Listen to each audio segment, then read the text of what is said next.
নমস্কাৰ welcome to my channel Kathiatoli life. মই আজিৰ এই ভিডিঅ'টোত দশম একাদশ দ্বাদশ অৰ্থাৎ ক্লাছ 10, 11, 12ৰ ছাত্ৰ ছাত্ৰীসকলৰ সহায়ক হোৱাকৈ মই এই ভিডিঅ'টোত কেন্দ্ৰীয় প্ৰবৃত্তি পৰিমাপৰ বিষয়ে আলোচনা কৰিম। প্ৰথমতে যে কেন্দ্ৰীয় প্ৰবৃত্তিৰ মাপৰ বিভিন্ন প্ৰকাৰসমূহৰ বিষয়ে আমি জানি ল'ম। নাম্বাৰ 1 মিন অৰ আৰ্থমেটিক মিন, মাধ্য বা সমান্তৰ মাধ্য বা ইয়াক গড় বুলিও কোৱা হয়। বি নম্বৰটো হৈছে মেডিয়ান, মধ্যমা। চি নম্বৰটো হৈছে মুঠ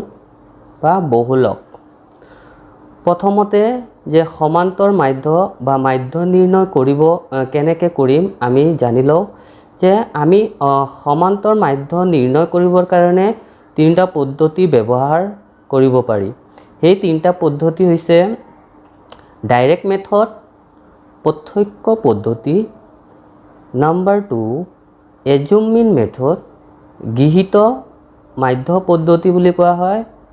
আৰু 3 নম্বৰটো হৈছে ষ্টেপ ডেভিয়েশ্যন মেথড, ক্ৰম বিচ্যুতি পদ্ধতি বা ক্ৰম বিচলন পদ্ধতি বুলিও কোৱা হয়। প্ৰথমতে যে আমি ডাইৰেক্ট মেথডত কেনেকৈ মিন উলিয়াব পাৰি তাৰ ওপৰত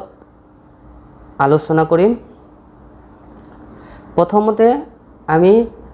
কি কৰিম, বাই ইউজিং ডাইৰেক্ট মেথড আমি মিন কেনেকৈ ওলাই চাই লওঁ। প্ৰথমতে আমি কি কৰিম, শ্ৰেণী বিভাজনত আমি লিখি ল'ম 0 to 5, 5 to 10, 10 to 15, 15 to 20, 20 to 25, 25 to 30, 30 to 35 তেনেকৈ ক্লাছ ইণ্টাৰভেল আছে, কুৱেশ্যনত দিয়েই থাকিব। আৰু ফ্ৰিকুৱেঞ্চি বাৰম্বাৰতাবোৰ হৈছে ক্ৰমে 6, 8, 5, 3, 12, 9, 2 তেনেকৈ আমি লিখি লৈছোঁ। এতিয়া আমি ডাইৰেক্ট মেথডত মাধ্য উলিয়াবৰ কাৰণে প্ৰথমতে মধ্যমান বা মিড ভেলু উলিয়াই ল'ব লাগিব। মিড ভেলু কেনেকৈ উলিয়ায়, মিড ভেলু উলিয়াবৰ কাৰণে ফৰ্মুলা আছে। ফৰ্মুলাটো হৈছে উচ্চ সীমা যোগ নিম্ন সীমা ডিভাইডেড বাই 2। উচ্চ সীমা আৰু নিম্ন সীমা এই দুটাৰ যোগফলক 2ৰে হৰণ কৰিলে মধ্যমান পোৱা যায়। প্ৰথমতে আমি উদাহৰণ লৈছোঁ, ইয়াত কি আছে 0 নিম্ন সীমা আৰু হৈছে উচ্চ সীমা হৈছে 5 আছে। 0 + 5 মানে 5ক আমি 2 দি ডিভাইড কৰিলে কি হ'ব 2.5। আৰু ইয়াত কি আছে নিম্ন সীমা 5 আছে আৰু উচ্চ সীমা 10 আছে। 5 + 10 means 15, 15/2, 15ক আমি 2ৰে ডিভাইড কৰিলে কি হ'ব 7.5। আমি প্ৰথম দুটা উলিয়াই ল'ম, বাকীখিনি পাবৰ কাৰণে আমি বাৰে বাৰে তেনেকৈ যোগ নকৰিলেও হ'ব। আমি প্ৰথম ডিফাৰেঞ্চ কিমান হৈছে চাম। প্ৰথম আছিলে 2.5, ছেকেণ্ড হৈছে 7.5, ডেট মিনছ কিমান ডিফাৰেঞ্চ হৈছে 5। আমি 5কে 8 কৰি দিব লাগিব। ইয়াত 7.5 আছে, 7.5ৰ লগত 5 এড কৰিলে কি হ'ব 12.5, 12.5ৰ লগত 5 এড কৰিলে কি হ'ব 17.5। তেনেকৈ 17.5ৰ লগত 5 এড কৰিলে 22.5, ছেম 22.5ৰ লগত 5 এড কৰিলে কি হ'ব 27.5।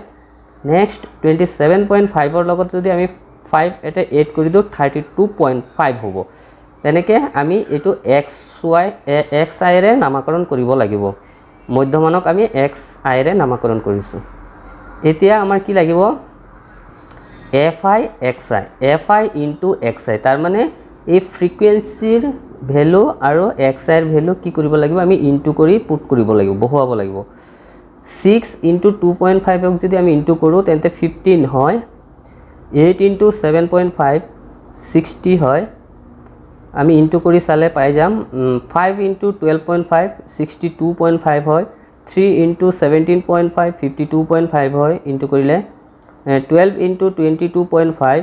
কি হয় 270 হয় আমি লিখি লৈছোঁ যেনেকৈ 9 ইনটু 27.5 247.5 হয় আমি লিখি লৈছোঁ তাৰপিছত আছে 2 ইনটু 32.5 ইনটু কৰিলে আমি কি পাম 65 পাম তেনেকৈ আমি তলে তলে লিখি লৈছোঁ লিখি আমি কি কৰিছোঁ ইয়াত সিগমা fi(xi) তাৰ মানে এই fi(xy) এৰ ভ্যালুখিনি x এৰ ভ্যালুখিনি কি কৰিব লাগিব প্লাস কৰিব লাগিব টোটাল আমি প্লাস কৰিলে কিমান পাম 772.5 পাম তেনেকৈ ফ্ৰিকুৱেন্সি গোটেইকেইটা ভ্যালু প্লাস কৰিলে কি হ'ব আমি সিগমা fi দিব পাৰোঁ বা ইয়াক ক্যাপিটেল n এৰে নামকৰণ কৰিব পাৰোঁ মানে এই 6 8 5 3 12 9 2 এই গোটেইকেইটা ফ্ৰিকুৱেন্সি যদি আমি প্লাস কৰোঁ তেন্তে কিমান পাম 45 পাম আমি 45 লিখি দিছোঁ এইখিনি কৰাৰ পাছত আমি লিখি লম therefore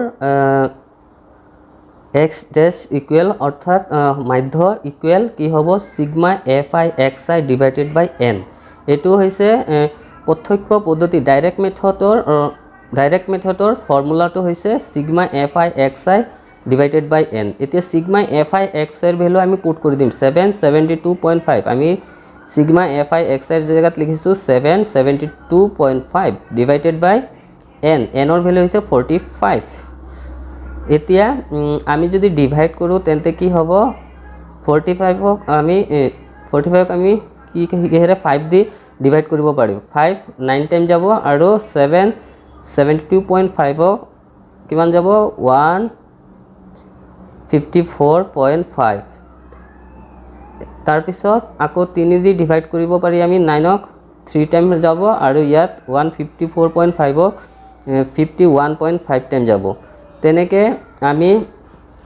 51.5 ক আমি কি কৰিব পাৰোঁ 3 দি ডিভাইড কৰিলে আমি কেনেকৈ ডিভাইড কৰিম আমি পইণ্টটো যদি নাইকিয়া কৰোঁ তেন্তে কি হ'ব 30 হৈ যাব 30 দি আমি 515 ক ডিভাইড কৰিলে কি হ'ব কি পাম 17.16660 তাৰ মানে 17.17 এটো পাম এপ্ৰক্সিমেট বুলি কোৱা হৈছে ইয়াত এইটোৱে হৈছে সমান্তৰ মাধ্য এই ইয়াৰ সমান্তৰ মাধ্যটো হৈছে 17.5 নেক্সট আমি কেনেকৈ এজুম মিন মেথড আৰু স্টেপ ডেভিয়েশন মেথড ইউজ কৰি কেনেকৈ সমান্তৰ মাধ্য উলিয়াব পাৰি তাৰ ওপৰত ইয়াত দেখুৱা হ'ব আলোচনা কৰা হৈছে প্ৰথমতে আমি বেলেগ এটা উদাহৰণ লৈছো কোৱেশ্চনটো হৈছে আমি লিখি লৈছো ci এই কোৱেশ্চনত থাকিবই শ্ৰেণী বিভাজন বুলি ক্লাস ইন্টাৰভেল আছে ইয়াত কি আছে 15 to 25 25 to 35 35 to 45 45 to 55 55 to 65 65 to 75 75 to 85 আমি তেনেকৈ লিখি লম তাৰ পিছত কোৱেশ্চনটো থাকিব ফ্ৰিকুৱেন্সি ইয়াত 15 to 25 ৰ এগেইনষ্টত ফ্ৰিকুৱেন্সি আছে 6 আমি যেনেকৈ আছে তলে তলে লিখি লৈছো 6 11 7 4 again 4 2 1 তেনেকৈ আমি লিখি লৈছো তাৰ পিছত আমি এজুম মিন মেথডত কি কৰিব লাগিব সে মিড ভ্যালু উলিয়াই ল'ব লাগিব মিড ভ্যালু মই আগত কৈছোই কেনেকৈ উলিয়াই মিড ভ্যালু উলাবৰ কাৰণে lower class plus upper class divided by 2 মানে 15 plus 25 divided by 2 কৰিলে আমি মিড ভ্যালু পাম so 25 plus 15 ইকুৱেল কিমান হ'ব 40 40 যদি আমি 2 এৰে হৰণ কৰো তেন্তে কি হ'ব 20 হ'ব সেই কাৰণে আমি 20 বহাইছো সেম আমি 25 ৰ লগত 35 প্লাস কৰিম প্লাস কৰিলে হ'ব 60 60 যদি আমি 2 এৰে হৰণ কৰো তেন্তে হ'ব কি 30 তেনেকৈ আমি এটো ৰুল ইউজ কৰি আমি তেনেকৈ মিড ভ্যালুবোৰ বহুৱাব পাৰো আমি ইয়া চাইছো প্ৰথম 20 আৰু তাৰ পিছত সেকেন্ড টাইম 30 হৈছে মানে 10 ইনক্ৰিজ হৈছে 10 বাঢ়িছে সেই কাৰণে আমি 30 লগত 10 ইনক্ৰিজ কৰি দিম প্লাস কৰি দিম 30 plus 10 40 হ'ব 40 plus 10 50 50 প্লাছ 10 কি হ'ব 60 60 প্লাছ 10 70 তেনেকৈ 70 প্লাছ 10 80 তেনেকৈ আমি লিখি লৈছোঁ তেনেকৈ মিড ভেলুবোৰ পাইছোঁ আমি মিড ভেলুক এক্স আইৰে আমি কি কৰিম নামাকৰণ কৰিম তাৰপিছত আমি ডি আই ইকুৱেল এক্স আই মাইনাছ এ এতিয়া এজুম মিন মেথডত আমি মিড ভেলু ওলোৱাৰ পাছত কি কৰিব লাগিব ইয়াৰ যেটো মাজত আছে মাজৰ মধ্যমানটোক আমি কি কৰিব লাগিব এজুম কৰিব লাগিব ধৰি ল'ব লাগিব এজুম এ ইকুৱেল আমি ইয়াত ধৰি লৈছোঁ এৰ ভেলু 50 বুলি ধৰি লৈছোঁ আৰু এটো পৰাপক্ষত মাজৰটোৱে ধৰিব লাগে আমি ইয়াত কি আছে 50 আছে 50টোৱে আমি ধৰিছোঁ এতিয়া আমি এৰ ভেলুটো যদি এজুম মিন যদি আমি কৰোঁ তেন্তে আমি এৰ ভেলুটো 50 বুলি আমি ধৰি ল'ম এ ইকুৱেল 50 এতিয়া ডি আইৰ ভেলুখিনি পাবৰ কাৰণে এক্স আই মাইনাছ এ এইটো ফৰ্মুলাত পুট কৰিব লাগিব এতিয়া যেহেতু এক্স আইৰ ভেলু ইয়াত এ আছে এক্স আইৰ ভেলু ইয়াত 50 আছে 50 মাইনাছ এ এগেইন আমি 50টো আমি এ বুলি ধৰিছোঁ 50 মাইনাছ 50 ইকুৱেল 0 তেনেকৈ আমি এক্স আইৰ ভেলু কি আহিছে 40 মাইনাছ যদি আমি এ কৰোঁ তেন্তে কি হ'ব 40 মাইনাছ 50 হ'লে মাইনাছ 10 হ'ব তেনেকৈ 30 মাইনাছ 50 কিমান হ'ব মাইনাছ 20 তেনেকৈ 20 মাইনাছ 50 মাইনাছ 30 হ'ব তেনেকৈ এক্স আই আছে কি 60 মাইনাছ 50 প্লাছৰ 10 হ'ব 70 মাইনাছ 50 প্লাছৰ 20 হ'ব আৰু 80 মাইনাছ 50 30 হ'ব মানে এইখিনি হৈছে ডি আইৰ ভেলু তাৰপিছত আমাৰ লাগিব ইউ আই কেনেকৈ ওলায় এই এক্স আই মাইনাছ এ ডিভাইডেড বাই এইচ হৈছে কি এইচ হৈছে ক্লাছ ইণ্টাৰভেলৰ ৰেঞ্জ যেটো আছে ডিফাৰেঞ্চ যিমান আছে সেইটো হৈছে এইচ ইয়াত এইচ কিমান আছে 25ৰ পৰা আমি যদি 15 মাইনাছ কৰোঁ তেন্তে কিমান হয় 10 আৰু 35ৰ পৰা 25 মাইনাছ কৰিলে কিমান হয় 10 তাৰ মানে 10 কে ডিফাৰেঞ্চ 10 আছে সেইকাৰণে এইচৰ ভেলু 10 এতিয়া আমি ই এক্স আই মাইনাছ এ তাৰ মানে ইয়াত 0 যেতিয়া আছিলে এক্স আই মাইনাছ এৰ ভেলু হৈছে ইয়াত 0/10 মানে 0 হ'ব তাৰপিছত ইয়াত কি আছে -10/10 তেন্তে কি হ'ব -1 হ'ব -20/10 -2 হ'ব -30/10 -3 হ'ব তেনেকৈ আমি এইটো কৰিলে 10/10 1 হ'ব 20/10 2 হ'ব 30/10 কৰিলে কি হ'ব 3 হ'ব এইখিনি হৈছে ইউ আইৰ ভেলু এতিয়া আমি এজুম মিন মেথডৰ কাৰণে আমি এফ আই ডি আই এই এফ আইৰ ঘৰ আৰু ডি আইৰ ঘৰ কি কৰিব লাগিব আমি ইনটু কৰিব লাগিব এফ আইৰ ঘৰ হৈছে এইটো আৰু ডি আইৰ ঘৰ হৈছে এইটো আমি ইনটু কৰি পুট কৰিব লাগিব এফ আই হৈছে 6 আছে আৰু ডি আই হৈছে -30 কিমান হ'ব -180 তেনেকৈ 11 ইনটু -20 কিমান হ'ব 2 to 0 আমি পুট কৰিছোঁ 2 to 0 তাৰপিছত 7 ইনটু -1 সৰি -10 কিমান হ'ব -70 হ'ব 4 ইনটু 0 কিমান হ'ব 0 হ'ব 4 ইনটু 10 কি হ'ব 40 হ'ব 2 ইনটু 20 40 হ'ব 40 আমি লিখিছোঁ 1 ইনটু 30 হ'ব সেইকাৰণে আমি 30 লিখিছোঁ ইয়াত মাইনাছৰখিনি টোটেল প্লাছ কৰিব লাগিব আৰু প্লাছৰখিনিও টোটেল প্লাছ কৰিব লাগিব যিমান হয় সিমানৰ পৰা আমি মাইনাছ কৰিলে আমি কিমান পাম মাইনাছৰ 360 পাম আমি সেইকাৰণে মাইনাছৰ 360 লিখি লৈছোঁ তেনেকৈ এফ আই ইউ আই আমি এফ আই হৈছে 6 আছে ইয়াত আৰু ইউ আই হৈছে -3 আছে কি কৰিব লাগিব -3 ইনটু 6 -18 11 ইনটু -2 -22 হ'ব তাৰপিছত 7 ইনটু -1 সেইকাৰণে -7 হ'ব 4 ইনটু 0 0 হ'ব 4 ইনটু UI 1 4 হ'ব 2 ইনটু 2 4 সেইকাৰণে 4 লিখিছোঁ 1 ইনটু 3 3 হ'ব সেম মাইনাসৰ টোটাল কৰিব লাগিব আৰু প্লাসৰখিনি একেলগত টোটাল কৰিব লাগিব এই টোটাল কৰি মাইনাস কৰিব লাগিব এগেইন মাইনাস কৰিলে আমি সিগমা fi ui -36 পাম সেইকাৰণে আমি লিখিছোঁ -36 আৰু এই গোটেই ফ্ৰিকুৱেন্সিখিনি প্লাস কৰিলে আমি n ক্যাপিটেল N অৰ fi লিখিব পাৰো সিগমা fi 35 হয় টোটাল প্লাস কৰিলে আমি 35 পাম সেইকাৰণে 35 বহাইছো আমি আগতে কৈছো যে এটো আমি ধৰি লৈছো a means assume mean আৰু মধ্যমানৰ পৰা আমি assume কৰিছো ধৰি লৈছো আমি a এৰ ভ্যালুটো 50 বুলি ধৰি লৈছিলো সেই কাৰণে আমি a ভ্যালু 50 here h আছিল difference of the class interval ইয়াত 10 আছে সেই কাৰণে 10 আমি পুট কৰিছো প্ৰথমতে বাই ইউজিং assume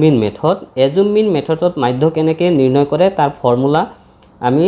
লিখিব লাগিব ফৰ্মুলা আমি জানিব লাগিব এটো মনত ৰাখিব লাগিব a plus sigma fi di divided by sigma